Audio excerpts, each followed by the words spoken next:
আসসালামু আলাইকুম ভিউয়ার্স।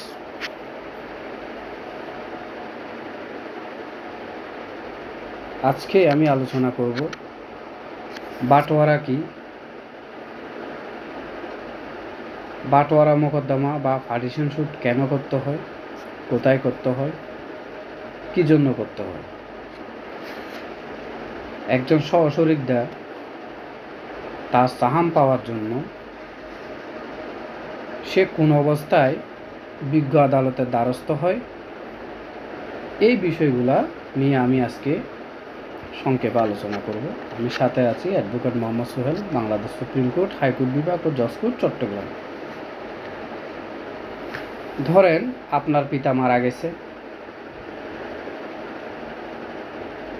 মৌরসি সূত্রে আপনি অনেকগুলা সম্পত্তির মালিক, কিন্তু ওই সম্পত্তিগুলা আপনার যারা সহশরিকদার আছে ওনারা জোরপূর্বক ওই সম্পত্তিগুলা দখলে আছে, আপনাকে দখল দিচ্ছে না, আপনাকে ওই সম্পত্তির অংশ দিচ্ছে না, ভাগ দিচ্ছে না।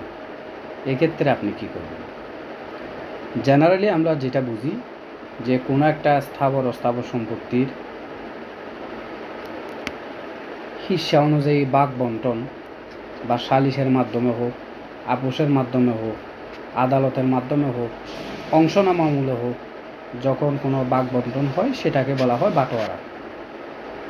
কিন্তু সৌহার্দ্যপূর্ণ সম্পর্কের মাধ্যমে যদি ওই অংশটা যদি আপনার প্রাপ্য অংশটা যদি ভাগ না হয় বা আপনাকে যদি ভাগ না দেয়, ওই প্রাপ্য অংশের যদি হিস্সা না দেয়, আপনাকে যদি বঞ্চিত করে, তাহলে আপনি আপনার মৌরসি সম্পত্তির ভাগ চেয়ে আপনি বিজ্ঞ আদালতে যে আবেদন করবেন সেটাই হচ্ছে বাটোয়ারা মোকদ্দমা বা পার্টিশন শুট। এক্ষেত্রে আপনি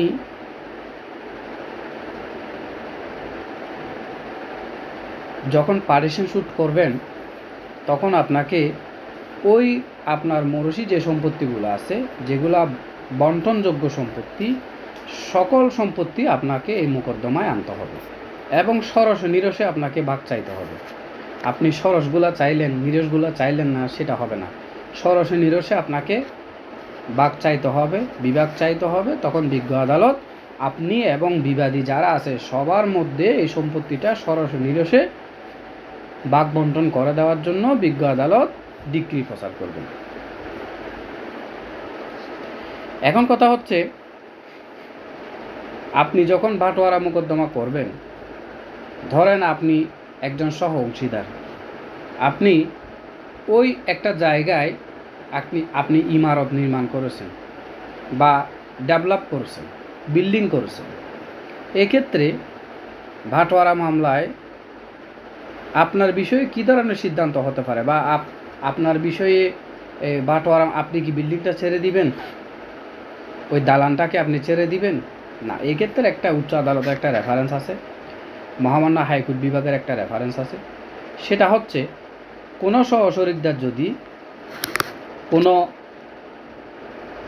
এসমালি সম্পত্তিতে কোনো একটা অংশে যদি কোনো ইমারত নির্মাণ করে বা দালান নির্মাণ করে, সেক্ষেত্রে বাটোয়ারা মোকদ্দমায় তার এই ইমারত বা দালানটা সে যে অংশে নির্মাণ করেছে সেক্ষেত্রে ইকুইটি নীতি বিবেচনা করবে। অর্থাৎ আমরা তো জানি সরস নিরসে বিভাগ হয়, কিন্তু আপনি একটা অংশে একটা বিল্ডিং করেছেন বা ইমারত করেছেন, সেক্ষেত্রে উচ্চ আদালতের রেফারেন্স হচ্ছে বন্টন করে দেওয়ার ক্ষেত্রে বিজ্ঞ আদালত ওই যে আপনি যে অংশ দখলে আছেন সেটা যাতে বজায় থাকে সেই জন্য ইকুইটি নীতি বিবেচনা করবে। এটা এই ডিএলআর পেজ নাম্বার 27-এ উল্লেখ আছে, মহামান্য হাইকোর্ট বিভাগের রেফারেন্স। আরটা হচ্ছে, আপনি যদি আপনার পিতার সম্পত্তি থেকে বা মৌরসি সম্পত্তি থেকে দখলচ্যুত হন, আপনি যদি বেদখল হন, আপনার সম্পত্তিটা সহশরিকদার অন্যরা জোরপূর্বক বুক দখল করে আসতেছে, আপনাকে দখলে যেতে দিচ্ছে না, সাহাম দিচ্ছে না, আপনি দখলচ্যুত হন, সেক্ষেত্রে আপনাকে অবশ্যই বিজ্ঞ আদালতে বাটোয়ারা মামলা দায়েরের মাধ্যমে, পার্টিশন শুট দায়েরের মাধ্যমে আপনাকে আপনার সাহামটা নিশ্চিত করতে হবে। এই বিষয়ে মহামান্য হাইকোর্ট বিভাগের রেফারেন্স আসে, সেটা হচ্ছে কি, সশরীর যদি বেদখল হন সেক্ষেত্রে উনি বাটোয়ারার মাধ্যমে বিজ্ঞ আদালতে পার্টিশন সুদ দায়েরের মাধ্যমে সে তার সাহামটা নিশ্চিত করতে পারে এবং সে তার অংশটা, সে তার অধিকারটা সে আদায় করতে পারে। এটা হচ্ছে 21 DLR পেজ নাম্বার 423। এই বিষয়ে উচ্চ আদালতের রেফারেন্স হচ্ছে 21 DLR পেজ নাম্বার 423। আপনি বেদখল হয়েছেন, সেক্ষেত্রে বাটোয়ারা মোকদ্দমার মাধ্যমে আপনি আপনার প্রাপ্য অংশটা আদায় করতে পারবেন। এখন আপনি বাটোয়ারা মামলায় যদি সমস্ত সম্পত্তি, যদি স্থাবর অস্থাবর সম্পত্তি যেগুলো বন্টনযোগ্য, ওই সম্পত্তি যদি আপনি ওই মামলায় যদি না আনেন, ওই মামলায় যদি অন্তর্ভুক্ত না করেন, তাহলে আপনার ওই মামলাটা হস্পটদোষে বারিত হতে পারে। আবার দেখা যাচ্ছে আপনার এই বাটোয়ারা মামলায় অনেকগুলো অংশীদার আছে, 100, 200, 150 এরকম অনেকগুলো অংশীদার আছে। আপনি ওখান থেকে যদি কিছু অংশীদারকে বাদ দেন বা যারা মারা গেছে তাদের ওয়ারিসদেরকে বাদ দেন, হ্যাঁ, অংশীদারকে যদি পক্ষ না করেন, বিবাদী না করেন, তাহলে এই মামলাটা পক্ষদোষে খারিজ হওয়ার সম্ভাবনা আছে এবং এটা পক্ষদোষে খারিজযোগ্য।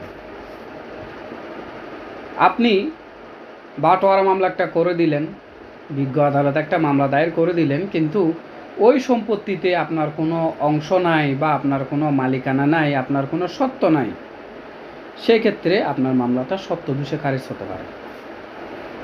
তাহলে ভিউয়ার্স, আপনি যদি কোনো একটা সম্পত্তি যদি আপনার সহশরীরদারগণের মধ্যে যদি সৌহার্দ্যপূর্ণভাবে সালিসের মাধ্যমে, আপোষের মাধ্যমে বা অংশনামামূলে আপনি যদি কোনো সম্পত্তি বন্টন করতে না পারেন বা ব্যর্থ হন, সেক্ষেত্রে আপনি আপনার সাহাম পাওয়ার জন্য, আপনার অংশ পাওয়ার জন্য আপনি বিজ্ঞ আদালতের মাধ্যমে যখন আপনি এই অংশটা, এই সম্পত্তিটার যে আপনার প্রাপ্য অংশ সেটা দাবি করবেন, সেটাই হচ্ছে বাটোয়ারা মোকদ্দমা বা পার্টিশন সুট।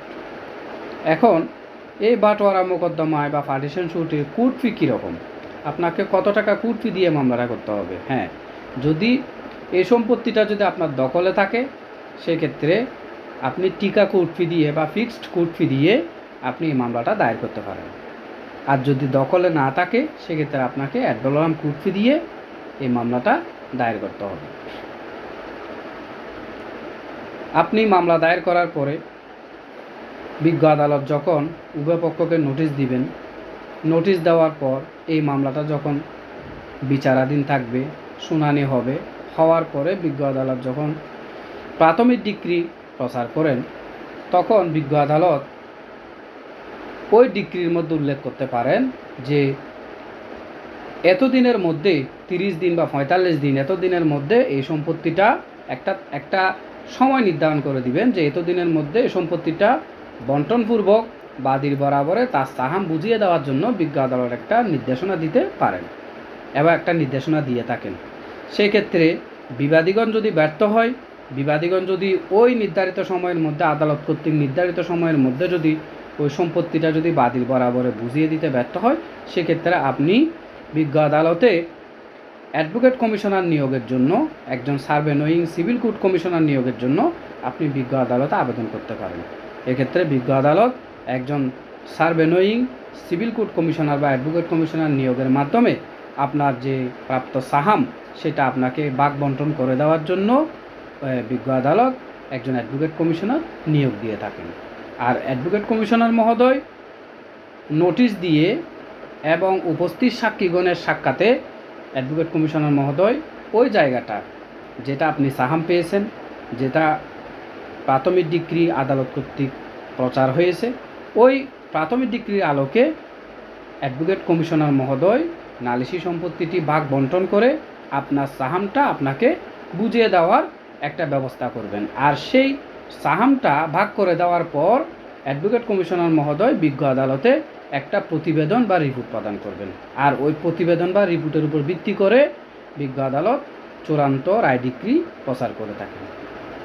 তো ভিউয়ার্স, আশা করি বাটোয়ারা মোকদ্দমার এটা অনেক ব্যাপক একটা বিষয়, এখানে অনেক কিছু আছে। আমি সংক্ষেপে চেষ্টা করেছি কিছু গুরুত্বপূর্ণ বিষয় আলোচনা করার জন্য।